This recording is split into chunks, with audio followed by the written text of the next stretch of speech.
You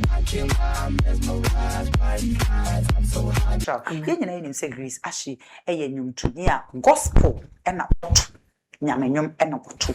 Yamu Yanis, Diverty, Eddie, Aquacudi, Ghana Blaster, such as a CD, baby, and no, then she won't cry, then buy. My man is so we said divert, me divert here. Okay. Me come home. Okay.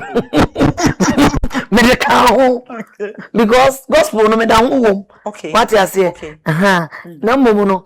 Me the home. Me told him 5 years time.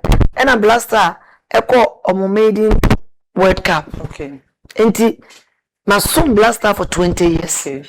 Me di blaster for 20 years. Okay. Me ankasa me 25 years. But that nana ye ko e World Cup no and I'm starting to say me compose enyom e de ama Black Star na eno achi no em say me follow mo e woni omo ye bia eho me wo pepa e de me you know it yeah me wo pepa me mind atoda enema na ye no hu kwa ti obi anyi o no kwa ti me di batemo yeah I know enema atoda nipa bi betimi aka no yeah Ushe nipana na we you because so nipano ontimi bibia anya den emfama but enam se ade ti muntino bibia ntimi nsesa no bebe baako osi obada ye nipa o Ghana ha na ba mi mu blaster ho wow and of course because me hu say one body bia e ka ye nyina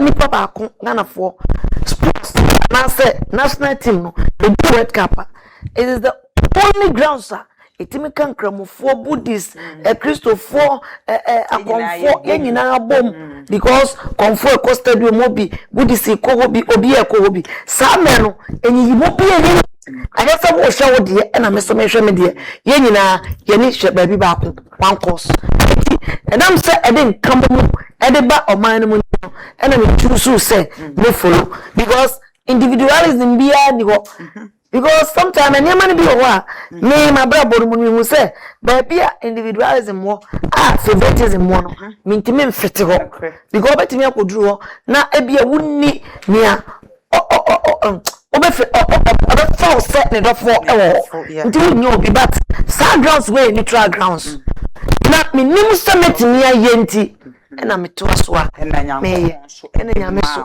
but obi hwen a obi beka se aya research kunjin di se enkofo bibiri ebeka ene ye kasa ikura ne bibiri so trotro mame kunjin di se aban atam sika twitwi die bia maro na because of say sika ewo nti ena ase ade no wade atai na ni ase chinchin no mpese ibubi no anane nkofo ni ase tembia kunjin di se sika twitwi die anamfa so obi awunya wo sa side for the Black Star etina ya na yesa pedas emze Blaster anyum no okay menya sure say me nkoa ena mabobi okay and yebu so ekwe ebigu so ba se sangrofo no bono munya sa scan dia abi omunya no je so obon ka kire me okay e se me menya nuro na mmomo no for 20 years me ye anyum no every time me am come studio wow this is the very year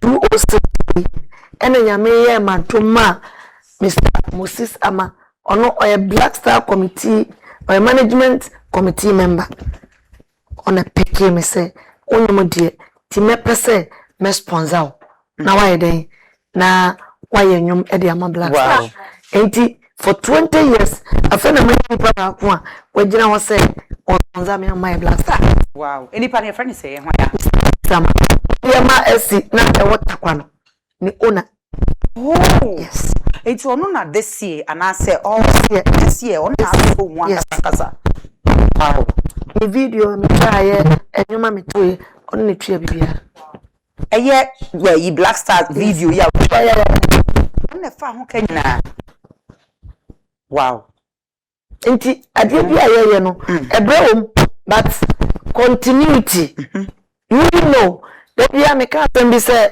aban enkrofo ba eko aban krofo eko odi enim ba one day bi ebia na oso odi ebia ko free mu ama nipa bia odo secret bi ba onyanya grounds bi nti unya hia wadofo no enti 2026 we de Ewrade yamadom ema enam ya me ba baako ya friend kaka okay ono so oye sport activities baako enam ne so enema me ko hia Mr. Moses ama ochi yetum se obeboa me Mr. Moses nyame nsha Mr. Moses ama nyankopon won nsha opa because why am na yefe in fact ayefe ayesronko kra and ultimate see ankasa eni jesronko bi ewura me sister no emu se odi is ade na wo ye no ultimate say nije no eye so excited nti nyankopon won nsha opa o ma nkotenten ahoden wade ye nyina enyeyi e wo sade we ya watumi akai Ghana